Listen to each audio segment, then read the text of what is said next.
Príjemné dopoludnie. Vítam vás na týchto neskorých raňajkách, alebo ako sa dnes hovorí, branči na poslednom dni festivalu Brak. A veľmi sa teším, že sa nám sem už s druhou až treťou, o tom to ešte vysvetlím o chvíľu, knihou preloženou do slovenčiny podarilo dostať britského spisovateľa, básnika a teraz už aj prozaika, keďže dnes budeme hovoriť primárne o jeho prozaickej knihe Andrewa Macmillana, ktorého tu týmto vítam.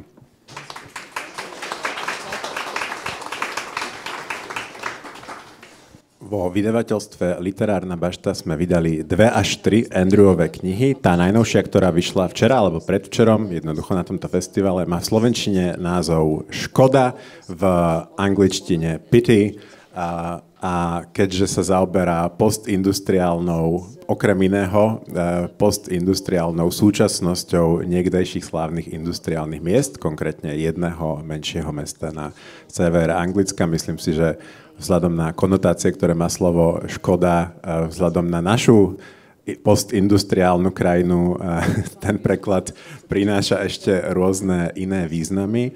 Pred niekoľkými rokmi, konkrétne pred 3, sme vydali 2, preto hovorím, že 2 až 3, 2 zbierky v jednom súbornom vydaní, Andrewovú debutovú a druhú básnickú zbierku, ktoré vyšli ako Telo, čas hier. Moje meno je Michal Talo, tieto knihy som preložil a teším sa, že sa dnes budem s Andrewom rozprávať a vedľa mňa ešte sedí Lucia Čuriová, ktorá nám bude tlmočiť. Tak, toľko k oficialitám na začiatok. Teraz poďme k tej samotnej škode, o ktorej je reč. Škoda je zvláštny, fragmentárny román, o ktorom by sa dalo povedať, že viac než konkrétne postavy je jeho protagonistom mesto samotné. Je to mesto Barnsley na severe Anglicka, mesto s banickou minulosťou a ako to väčšinou býva s mestami s banickou minulosťou, je zároveň mesto s traumou, mesto s minulosťou banických nešťastí a úmrtí, s ktorou sa každý v rámci rodín, v rámci komunít musí nejakým spôsobom vyrovnávať. Zároveň je to kniha, ktorá ukazuje, ako žijú queer ľudia v menších mestách, queer ľudia z pracujúcej triedy, čo sa mi zdá mimoriadne cenné, špeciálne v našom kontexte, kde stále máme tendenciu vnímať queer témy v literatúre a queer postavy v literatúre akoby odpojené a izolované od politicko-spoločenského alebo triedneho kontextu. Často ich zobrazujeme stále ako stredotriedne, veľkomestské alebo bratislavské, košické, urbánne postavy a myslím si, že je o to dôležitejšie prinášať príbehy, ktoré včleňujú do toho diskurzu aj životy queer ľudí práve z komunít, kde by sme ich možno nečakali. Kde by sme napríklad nečakali, že bude existovať scéna dragu, kde by sme nečakali, že ľudia riešia podobné a predsa iné problémy ako mnohí a mnohé z nás vo väčších mestách. Chcel by som začať otázkou na Andrewa práve na túto tému, na potrebu písať o queer životoch ľudí z pracujúcej vrstvy, z komunít žijúcich mimo veľkých miest. Viem, že v anglofónnej literatúre, celkovo povedzme západoeurópskej literatúre, táto téma je spracovaná oveľa viac než v našej. Predsa len mám však pocit, že aj povedzme v súčasnej britskej literatúre príbehy zo severu Anglicka, z menších miest na severe Anglicka, stále nie sú zastúpené tak, ako by mohli byť. Je aj toto jedna z motivácií, prečo si napísal práve túto knihu ako svoj prozaický debut po 3 básnických? Thank you very much. And thank you very much for everyone for being here as well. I'm going to speak in English and then my answers will be interpreted. I guess the first thing to say is that it never occurred to me that a queer novel couldn't be set in a small town in northern England. I mean, it's worth saying up front that I left my small town in northern England. I live in Manchester, which is a big city, still in the north of England, but a kind of very big, diverse, kind of accepting city. But all my family still live in Barnsley. A lot of my friends stayed in that town, and a lot of my gay friends stayed in that town and are married or settled down and have very beautiful lives. And I think that it was important to me to tell a story about people who actively chose to stay and what that means, what it means to kind of stay and try to build a life in a place like that and be happy in a place like that. But also I think that every single place, anywhere, any town, any city, any rural village, does have its own queer history. There's a point of this novel where, very briefly, it talks about a little museum, which is a museum in the village that I was born in, which is the old house of Maurice and Fred, two men who met during World War II and moved back to the village and set up a sweet shop and a grocery shop for the village. And they were able to live kind of out and kind of safely within that village. And now it's a museum that's kind of named after them in this little village. And so beneath the surface of what we imagine, I guess, of what we expect of small towns, like every place has its own queer history. And so there was something of that to bring out. And sexuality functions differently, I think, alongside masculinity in some places like that, but I can say a bit more about that later, maybe.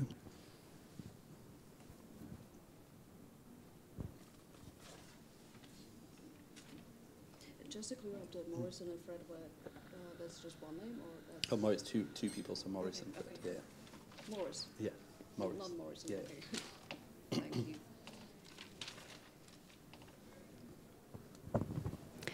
Ďakujem a ďakujem vám všetkým, že ste sem dnes prišli.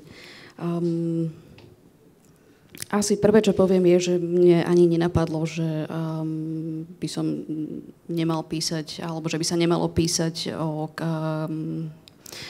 queer ľuďoch, ktorí žijú v malom meste na severe Anglicka. Ja som sa síce presťahoval do Manchesteru, čo je samozrejme väčšie, kozmopolitnejšie mesto, kde je aj tá diverzita väčšia a cítim sa tam naozaj prijatý. Avšak stále celá moja rodina žije ešte stále v Barnsley. Mám tam stále kopu kamarátov, aj gay kamarátov, ktorí sa rozhodli tam ostať. Pre mňa bolo dôležité zachytiť práve to, že sa niekto rozhodne ostať tam a žiť tam šťastný život. A takisto je ale dôležité povedať, že podľa mňa queer história existuje všade, v každej obci, v každej malej dedine, v každom kúte. A aj v knihe spomínam múzeum dvoch ľudí, Maurisa a Freda, ktorí sa po druhej svetovej vojne rozhodli založiť si potraviny práve v malom meste na severe Anglicka. Dnes je z tejto ich predajne múzeum v malej obci. Takže aj naozaj každé malé mesto má svoju queer históriu, len je skrytá pod povrchom. Čo sa týka sexuality a maskulinity, myslím, že k tomu prídeme neskôr. Chcel by som nadviazať na to, čo si spomínal o odchode do Manchesteru. Veľa z literatúry, ktorú poznáme práve zachytávajúcich život queer ľudí v malom meste, u nás je veľmi dobre známy francúzsky prozaik Edouard Louis. A keď si prečítame jeho debutový román, ktorý nespomeniem si teraz, ako je preložený do slovenčiny, v češtine je to skoncovať s Edim B., ale asi všetci vieme, o čom hovorím. Tá kniha končí istým obrazom vykúpenia, ktoré vychádza práve z odchodu, z úniku do väčšieho mesta. Pýtam sa to trochu aj provokatívne kvôli tomu, že v tvojej knihe je línia akademikov alebo výskumníkov, ktorí do Barnsley prichádzajú robiť terénny výskum alebo istú oral history s miestnym obyvateľstvom. S tým, že treba povedať, že jeden z týchto akademikov je básnik a podľa opisu jeho vonkajších charakteristík je pomerne zjavné, že to môžeš byť ty, alebo niekto tebe podobný, niekto, kto je opísaný ako s podobným prízvukom, ako majú miestni ľudia, ale zároveň už takým, ktorý ho od miestnych ľudí vzdialuje, s niekým, kto sa stále snaží pôsobiť dôveryhodne skrz to, že je miestny, ale už vlastne nie je.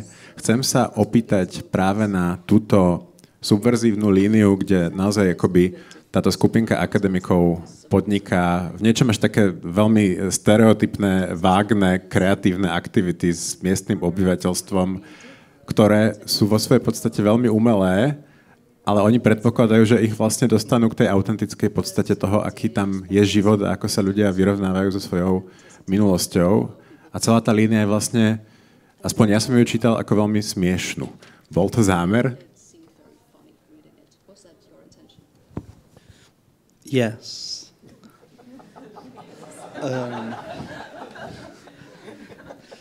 No, so I think, yes, we have these academics who are going about, as Michal was saying, kind of investigating 50 years of a pit disaster that's a real mining disaster that happened in Barnsley in the mid-70s.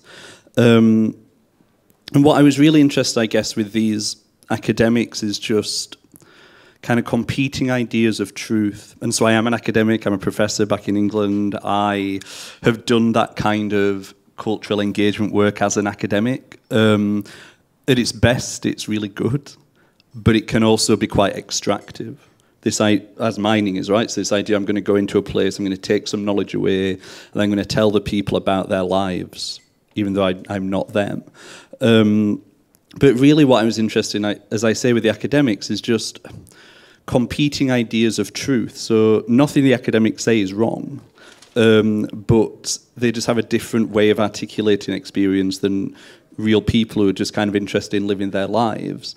And also for the novel on a kind of technical level, it just means, you know, no two people in a good novel can sort of sit down and go, do you know, we live in the lowest paid place in the country? And someone else goes, do we? Tell me more. The academics can sort of give that slightly stepped back socioeconomic context to stuff. And yeah, I am that poet in the novel. And it was genuinely because like I adore Edouard Louis' work, and I love Edouard to bits. And Didier Ebon, who's here as well. This novel isn't my life. Like, these aren't my experiences. Like, I grew up my dad's a poet. I grew up in a very certain kind of household, and so I had this real desire that people didn't think this was autofiction. That I wasn't, I guess, claiming stories that aren't my own to claim. And I thought the best thing to do was just to then write myself into it as a kind of cameo, and to go, well, I'm not any of these other characters because I'm that one. That's me. None of these other ones are. And so that just seemed like the simplest way of doing it. So yeah, a kind of slightly bad poet comes on and he's got kind of like some tattoos on his arms and he's a bit hapless and he's got this kind of accent that's kind of slightly Northern English but not really anymore. And he does a kind of slightly bad poetry workshop. That part's autobiographical. The rest of it is just made up.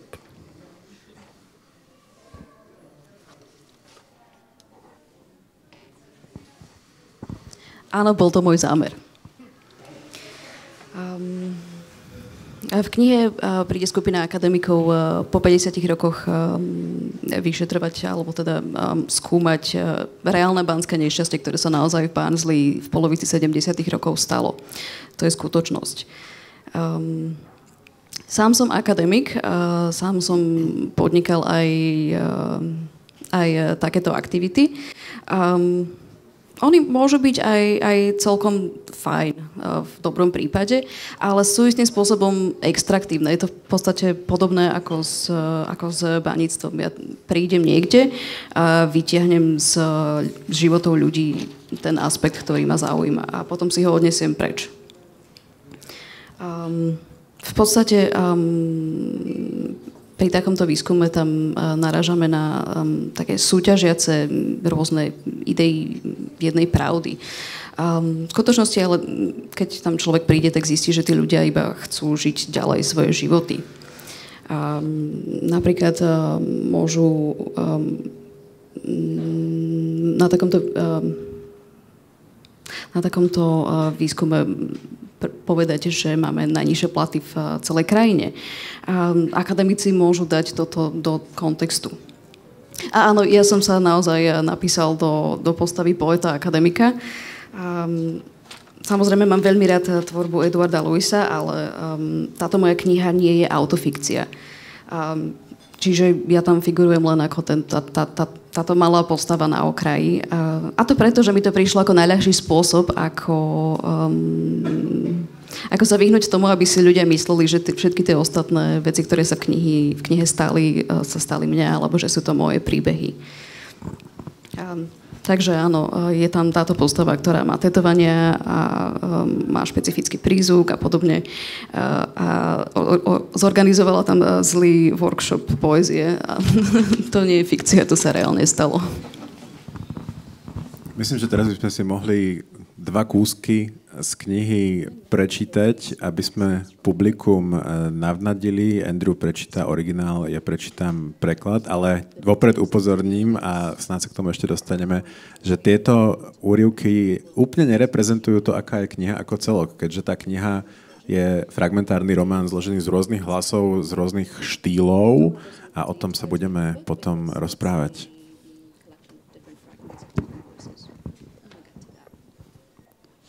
Yeah, so these are a couple of maybe the most lyrical fragments of the book, and just this kind of generation of miners who I think of as my kind of granddad's generation, just going to work.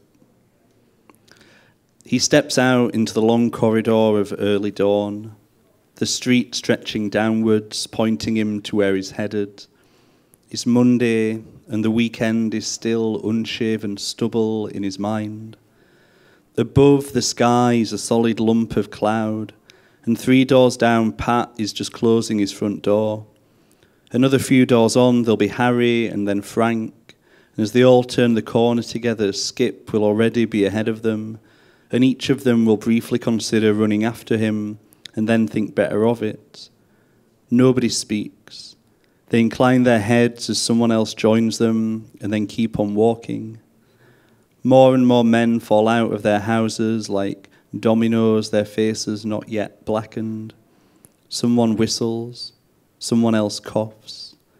Occasionally some stop and lean for a moment on the low wall of a garden, pretending they need to double-check their snap tin or enjoy a long drag on their roll-up, sputtering the smoke out into the cold air in shallow breaths. Nobody waits for them. They just keep on walking, the village on their shoulder now still asleep, not watching the migration of tired bodies. One of the men once said he thought he could hear the coal ticking. Another man told him to stop talking daft. And beneath their feet, a mile down, history, waiting to be hacked into chunks and pulled out.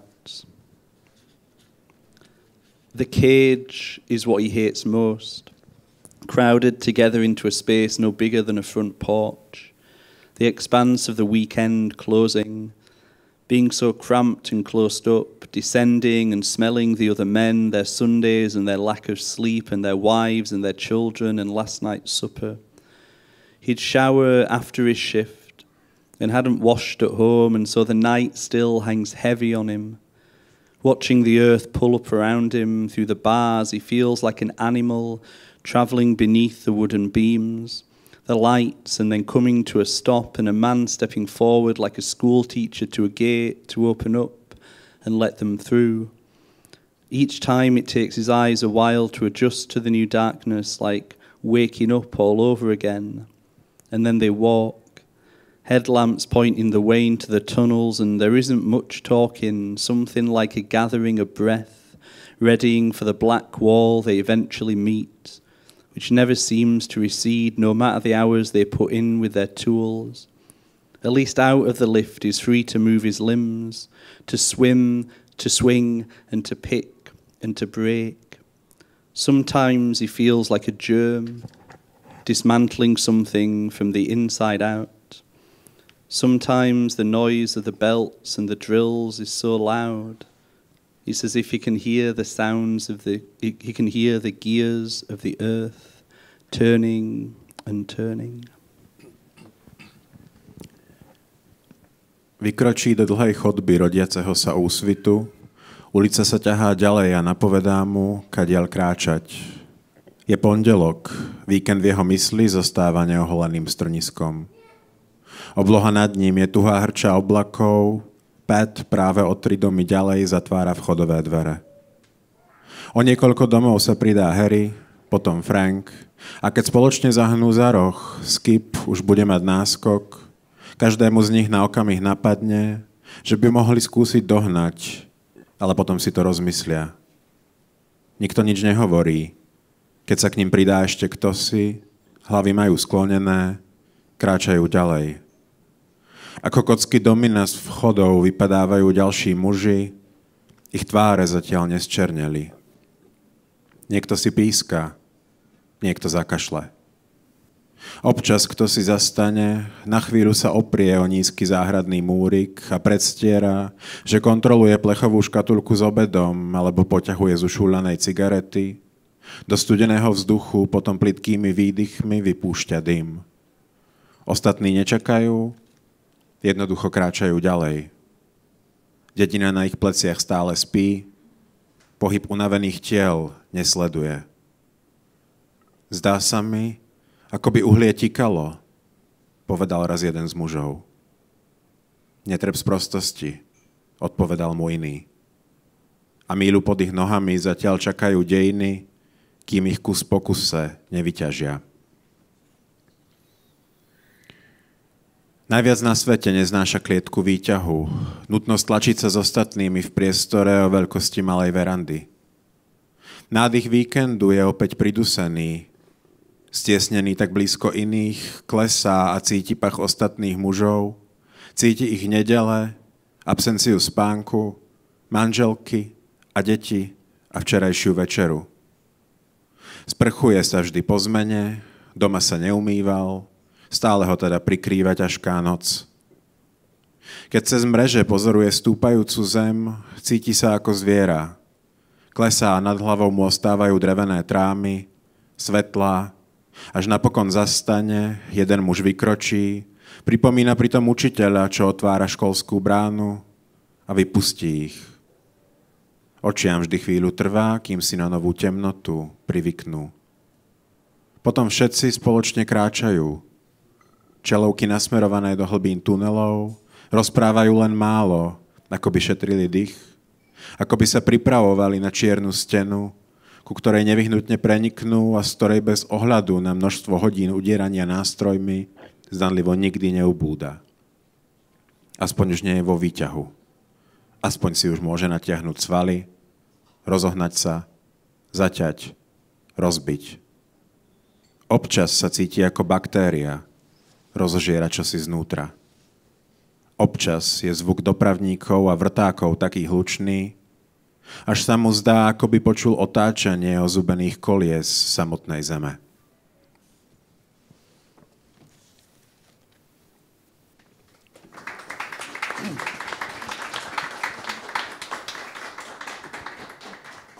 Skôr než sa dostaneme k štruktúre knihy a trochu osvetlíme, ako tam zapadajú pasáže, ktoré práve zazneli, sa chcem ešte vrátiť k tej sexualite a maskulinite, ktorá je tam tiež podávaná z rôznych uhlov a v rôznych variáciách. Jednak je tam samotná tá vlastne v niečom veľmi stereotypná heteronormatívna maskulinita toho baníctva, tej upotenosti, tej vlastne veľmi mužnej práce, tých ich doťahovaní, ktoré vidíme práve v týchto básnických pasážach. Ale potom je tu maskulinita, ktorá tieto stereotypné formy narúša hneď niekoľkými spôsobmi. Treba povedať, že tu sledujeme, ako už som spomínal na úvod, nielen mesto ako celok, ale životy viacerých postáv, viacerých generácií postáv. tou najmladšou je Simon, ktorý je možno takým reprezentantom súčasného, moderného, už sebavedomejšieho queer človeka, ktorý má OnlyFans, ktorý vystupuje ako drag queen a ktorý sa chystá na vlastne politický drag, ktorý by chcel posunúť zo zábavy do angažovaného umenia a ktorým by chcel kriticky znázorniť Margaret Thatcher, čo je veľmi citlivé a práve v týchto postindustriálnych mestách a pracujúcich triedách vlastne až diabolské mesto vzhľadom na to, ako zdeštruovala tieto meno vzhľadom na to, ako zdeštruovala životy týchto ľudí v týchto oblastiach. To je Simon, ktorý ale zároveň má partnera, ktorému trochu prekáža jeho sebavedomosť, ktorý sa jej trochu bojí, ktorý by ju chcel trochu tlmiť. A potom je tu generácia Simonovho otca, ktorý je queer tiež, ale keďže je o generáciu starší, má so svojou identitou oveľa väčší problém a stále je v procese jej príjmania. Zaujíma ma, nakoľko pre teba bolo dôležité ponúknuť práve perspektívy odlišných queer ľudí, odlišných generácií queer ľudí a odlišných prístupov k tomu, čo to znamená byť sebou, byť mužom, byť queer mužom.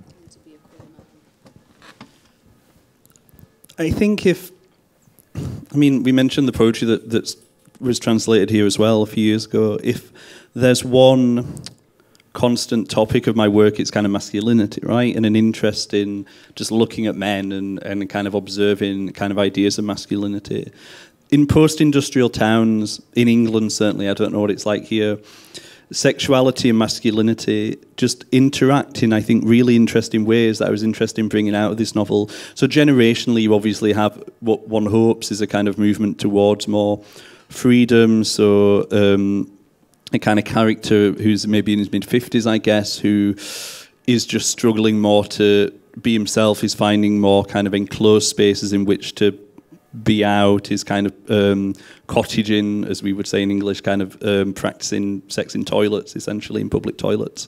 You have Simon, as you say, who's a drag queen, who's kind of out and free. When my first book came out in England, I got asked to write quite a few things for newspapers that were essentially saying things like, can you tell me how hard it was to be gay, to grow up in, how hard it was to grow up gay in Barnsley, but how books saved your life, and that kind of thing. And I kind of had to reply and go, I will write that, but it was actually kind of fine. There was a once-a-week gay club that we would all go to when we were 16 and 17. If we all got on a plane now and went to Barnsley, we would see drag queens every night of the week in different clubs. And yet, it would be harder still to be out and gay at the football match or in the rugby club. And I think what Ryan and Simon, certainly in this young generation, the tension I was really interested in is, well, why is drag, a certain kind of drag, not political drag, but a kind of old school camp drag, why is that all right and kind of safe? And there's something about it being so hyperbolic that it's desexualized and kind of sanitized for a straight audience. And why does Ryan find it uncomfortable as a security guard who wants to be in the police? What's his kind of issue? And so it's not this kind of linear progression of, oh, each generation kind of has it slightly easier. Politically, here and in England, we realise that's not true. But also in towns like Barnsley, in these post-industrial spaces, it's where masculinity is coded.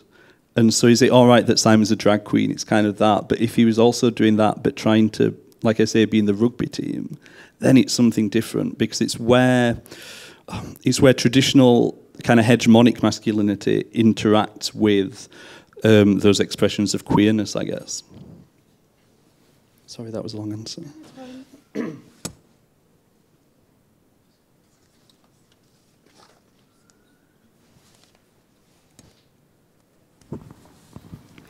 Aj v poézii ma zaujíma nazerať na mužskosť, na mužov a na maskulinitu. Neviem, ako je to tu, ale na severe Anglicka bolo pre mňa zaujímavé zobraziť práve viaceré generácie. Na jednu stranu tu máme muža, ktorý má približne 50 rokov a stále nie úplne akceptuje svoju identitu a je gay skôr v súkromí. Napríklad tak, že má sex napríklad na verejných záchodoch. Potom tu máme Simona z mladšej generácie, ktorý je vyautovaný úplne.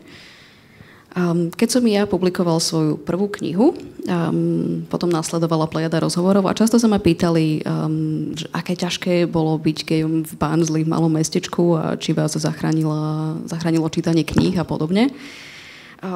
Avšak ono to bolo celkom fajn. Keď som mal 16 alebo 17 rokov, tak som navštevoval knižný klub, chodevali sme na drag a bolo to OK.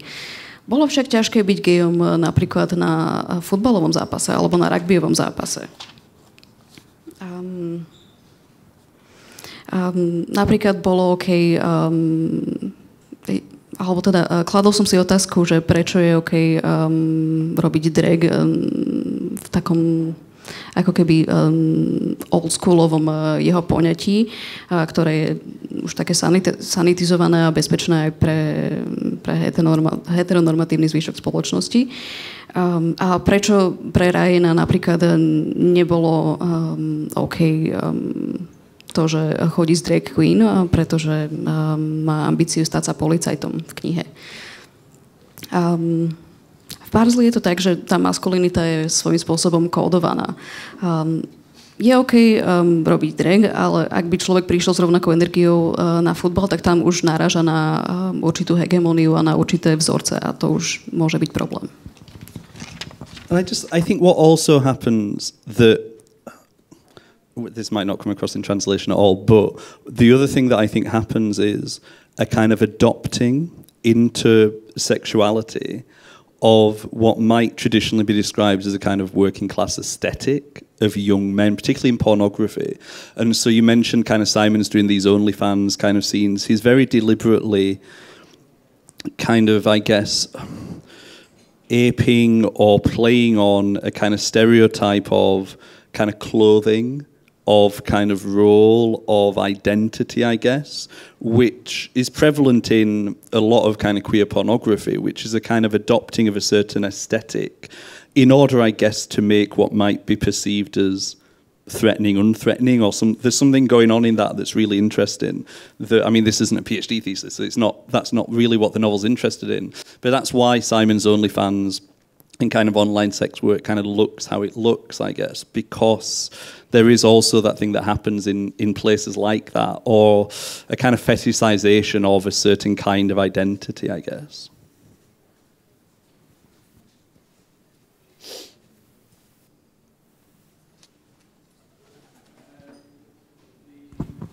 Tiež sa tu ešte ďalšia zaujímavá vec a je to istým spôsobom ako to povedať, že sa človek prispôsobí forme sexuality. Hlavne v porne častokrát vidíme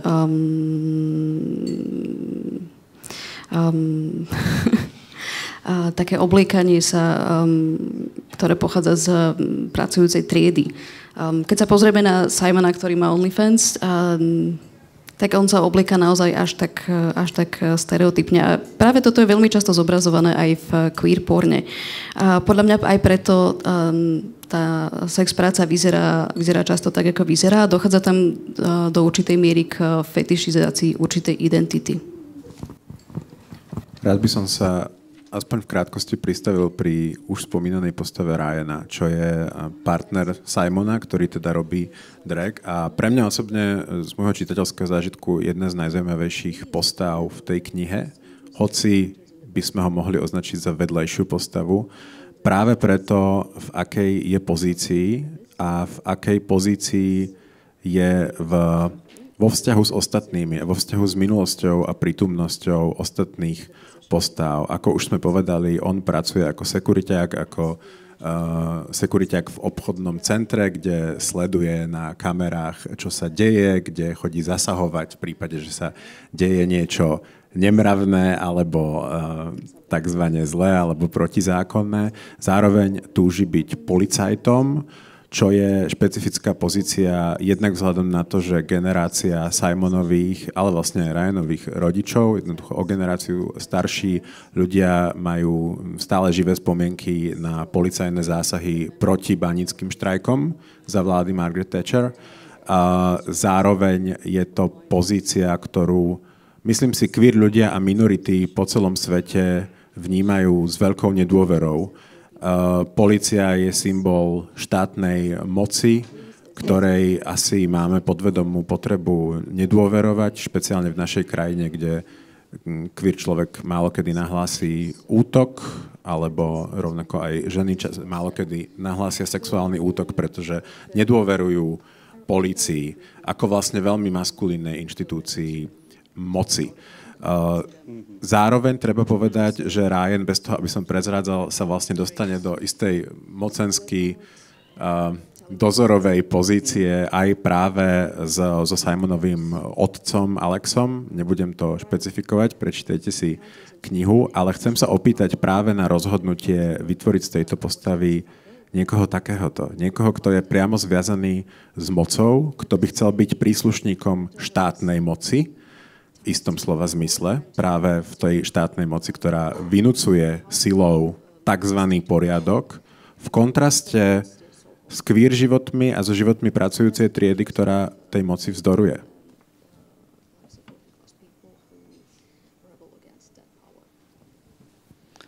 That's so interesting. I mean, yeah, so the police have a very particular kind of resonance, as was said, in places like Barnsley, because during the miners' strike of the 1980s in particular, there are incredibly violent kind of crushings of picket lines, of, if you've seen kind of very famous, like I guess films like Pride or Billy Elliot, even those kind of films, the police chasing people down these kind of small streets, taking their numbers off so they can't be reported, and going in and kind of beating up striking miners and things like that. So for Ryan to even want to do that job within a town like that isn't an uncontroversial thing to want to do, and Simon's dad actually kind of really bristles against it. I mean, you're absolutely right that he ends up without... See, you can't spoil poetry, but you can spoil novels, right, when you talk about them. But he does end up in this kind of position of power. But I was just really interested, I think, in this sense of... Like, the cliche about small towns is that everyone knows everyone's business. Everyone's kind of always on your shoulder, kind of watching you. But with Ryan, because he's just constantly watching the CCTV, you had someone who could physically kind of enact that, I guess, and so have that idea of kind of constant surveillance and constant, I guess, intrusion into the private life of people. One of the things, actually, I realised after I'd written this book was that maybe only once, if at all, are the characters ever truly on their own, ever truly unwatched, ever truly kind of unsurveilled. And like I say, that's partly a feeling of hyper-surveillance that some queer people kind of move through the world with. That's partly that kind of feeling of constantly being watched in a small town where everyone knows everybody. But it means that even these private moments that might be happening in the toilet, happening in the bathroom, Ryan does have that kind of overview of. And the thing with Ryan is that he also brings this sense of really clear lines and really clearly defined things. So for him, when Simon's in drag, that's fine, that's over there. He'll go and watch him, he's kind of proud of him, he thinks that's fine. When Simon's just in his normal civilian dress, that's fine. There's one moment in the novel where Simon is rushing to leave a club and has taken half his makeup off and still has some of the eyeliner on, still has some of the face makeup on. And Ryan really can't deal with that. That really kind of upsets him. That's the kind of one of the catalyst arguments of the whole novel in a way, because there's something about that is unboundaried. There's something about that isn't just the performance of something over there or the kind of person who can pass as straight over here in civilian dress. It's something in the middle that really kind of disturbs him, and he, because he's that figure of authority, I guess, or because he represents power in that way, can point to the destabilizing effect that living between those states can give, I guess, potentially.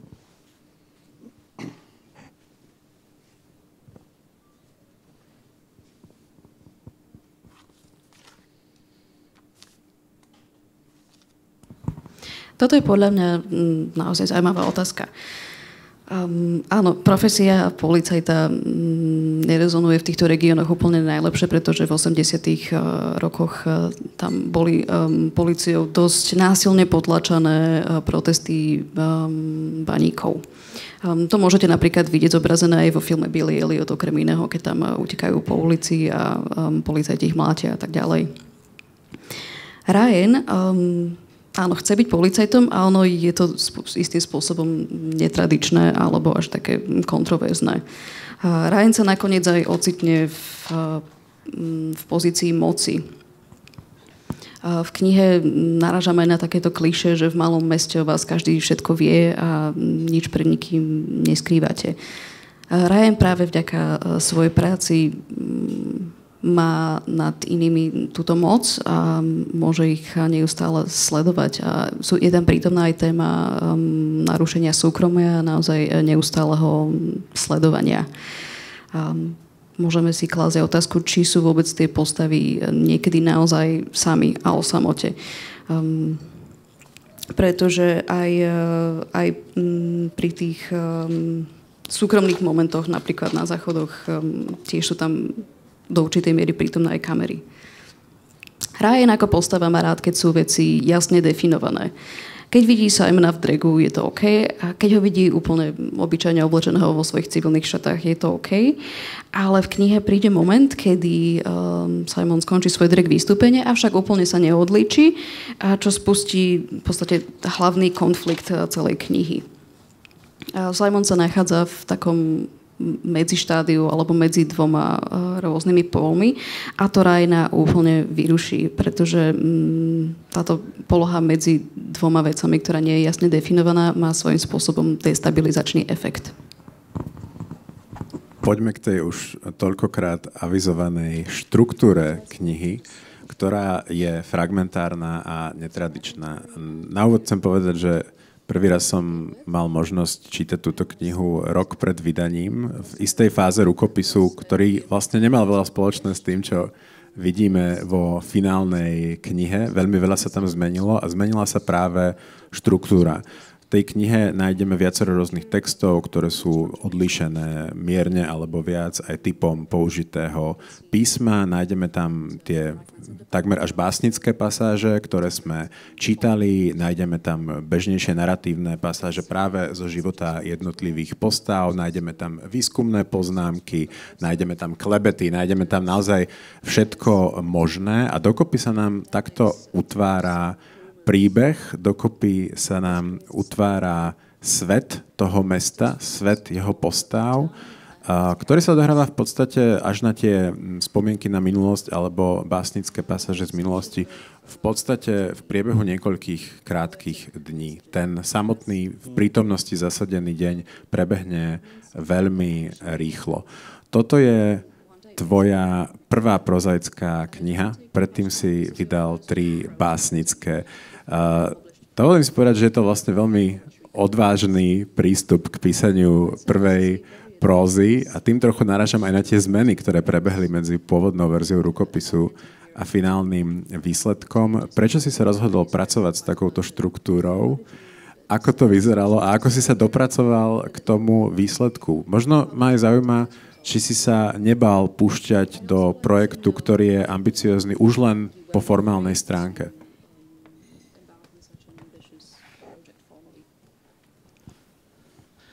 Never afraid. I think the thing I think that I kind of bring to you all is that I think plot is the easiest thing in the world. Plot is kind of like uninteresting to me as well, right? But plot is kind of easy. We could sit here between us and come up with 30 plots for a novel, all of which would be fine. It's really how you tell it. It's kind of the how it's constructed and how you do it. Generally in fiction, when I would read quite traditional literary fiction. So that's what I tried to write for years. That he sat on the stage, he had a jacket on, it was warm, just telling the story very plainly, and I just couldn't do it. And so the structure really emerged as a kind of solution to not being able to do it in a more traditional way. So it is, as you say, we've got these 5 or 6 different kind of voices. We've got the voice of the miners, we've got some of it told through gossip, we've got these kind of academic sections, we've got these drag sections, we've got all these kind of different things coming together. And I took this kind of mess of a manuscript that you first read and were kind of appalled by to my editor. And we sold it, and that was fine, but then my editor looked at it and he said, what is the narrative present of this novel? When is this happening? And it seems obvious, but no one had ever asked me that before. Because poetry, my poetry, doesn't care about time. Poetry has no interest in what happens before or after the moment. Poetry is just the moment. That's what makes it beautiful, I think. It's just a glimpse of something. It has no sense of a past or a future. It's just the moment that it's looking at. And then suddenly I was confronted with that as a question, which is why now, as you say, it takes place over a week. And then, so what happened in that was there's not a massive amount of new writing, probably from what you saw, but a just entire dismantling and rebuilding of, well, if that happens there, then that has to happen there. So just literally on a massive piece of wallpaper, and kind of trying to draw the timeline of it and saying, well, if that's on that day, then in the past that has to happen, and just trying to sort of map it out in that way so that it had a proper arc, I guess. But yeah, it's time. It's kind of how you create tension in time. As I say, that it's just an entirely different thing from poetry. Poetry doesn't care about time. My poetry doesn't. But that's why, that's why it ended up in these kind of fragments that hopefully now kind of build towards some sort of conclusion where everything kind of comes together, I think. You just have to get through the first sort of 15 pages and it's fine.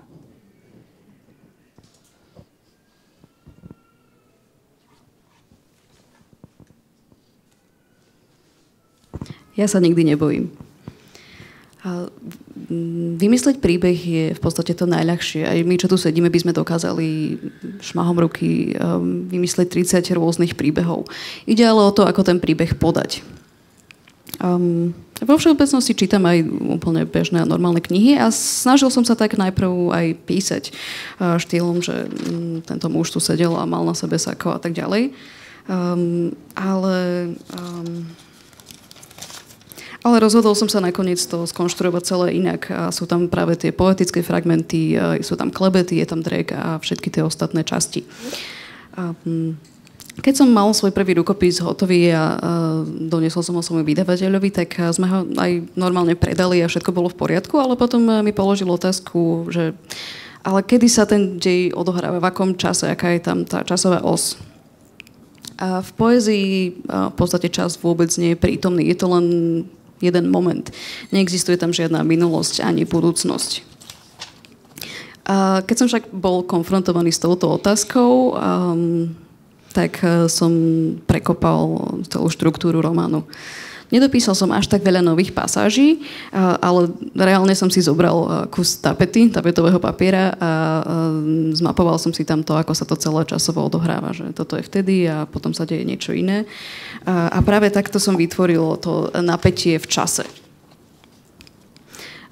Fragmentovaný je ten román teda preto a už po tom, čo prekleniete tých prvých 15 strán, tak sa vám začne ten príbeh skladať dokopy.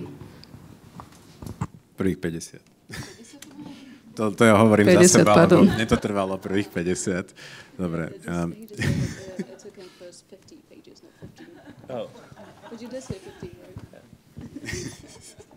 To bude subjektívne.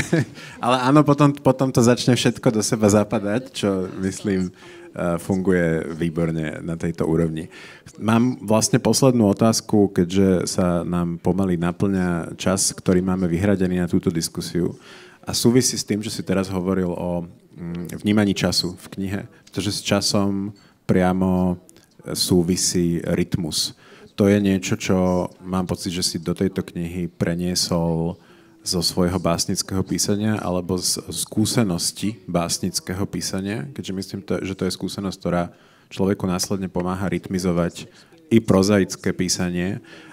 Najočividnejšie je to práve v tých poetických, banických pasážach, kde v podstate i v jemných obmenách variuješ tie isté vety, kde rytmizuješ prostredníctvom mierne pozmenených, ale inak takmer totožných alebo takmer totožne napísaných scén, jednotlivé dni rytmizuješ rutinu, ale toto je len taký najočividnejší príklad. Už tým, ako je tá kniha vlastne poskladaná, je veľmi rytmická. To rozprávanie naozaj rytmizuješ rôznymi metódami. Zaujímavé, nakoľko je pre teba v tejto knihe, ale celkovo, keďže možno by to človek nepovedal pri prvom čítaní tvojich básní, ale keďže som s nimi trávil veľa času práve pri preklade, zdá sa mi, že je pre teba rytmus dôležitejší, než sa to môže na prvý pohľad zdať.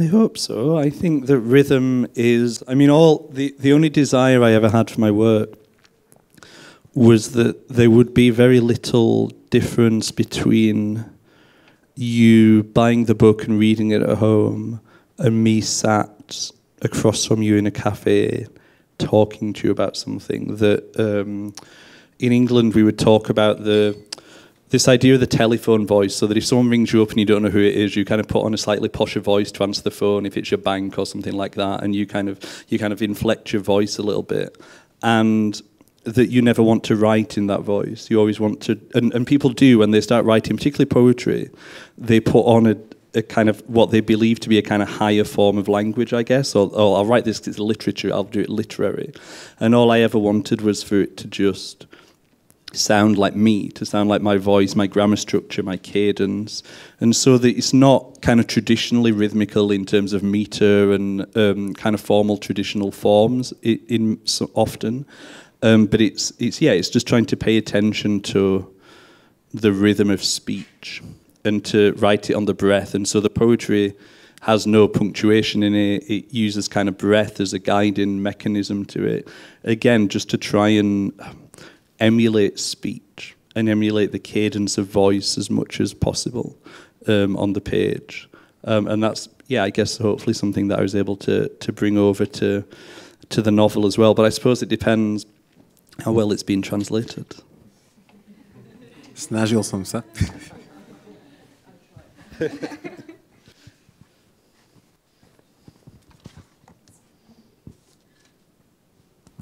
To dúfam. Ja mám vo svojej práci v podstate len jeden cieľ, ktorý sledujem, a to, aby bol minimálny rozdiel medzi tým, keď si moju knihu čítate keď si moju knihu kúpite a prečítate doma, a keď tu teraz napríklad sedím pred vami. V Anglicku je napríklad bežné, že ak voláte do banky, tak nasadíte iný tón hlasu, než ktorým rozprávate bežne. A ja práve nechcem, aby sa mi niečo podobné dialo v písaní. Niektorí ľudia to tak robia, že keď idú tvoriť, tak si povedia, že dobre, budem písať takým literárnym spôsobom a prispôsobujú tomu svoj tón. Ja však chcem znieť autenticky ako ja. A v mojom diele je rytmus prítomný, ale nie v zmysle tradičnej metriky a podobných záležitostí. Skôr sa sústredím na to, aby tam bol rytmus prírodzenej reči a aby to kopírovalo rytmus dýchu. Moja poézia nemá ani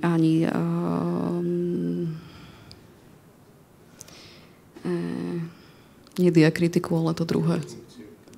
Interpunkciu, ďakujem.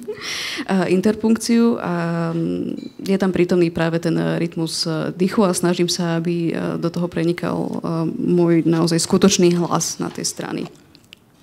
A dúfam, že toto sa prejavilo aj v mojej próze. Za seba hovorím, že to tam cítiť, a myslím, že ten prirodzený rytmus veľmi dobre funguje.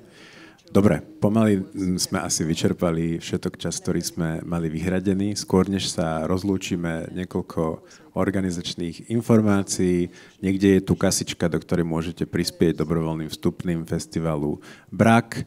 Zároveň tu máme na predaj Andrewové knihy, aj Škodu a určite aj Teločas hier, čiže aj prozaickú, aj básnickú a Andrew vám určite rád podpíše knižku a napíše venovanie. Verím, že neujde okamžite po dokončení tejto diskusie, že som ho príliš nevydesil. A teraz už vám veľmi pekne všetkým ďakujem, že ste prišli a počúvali.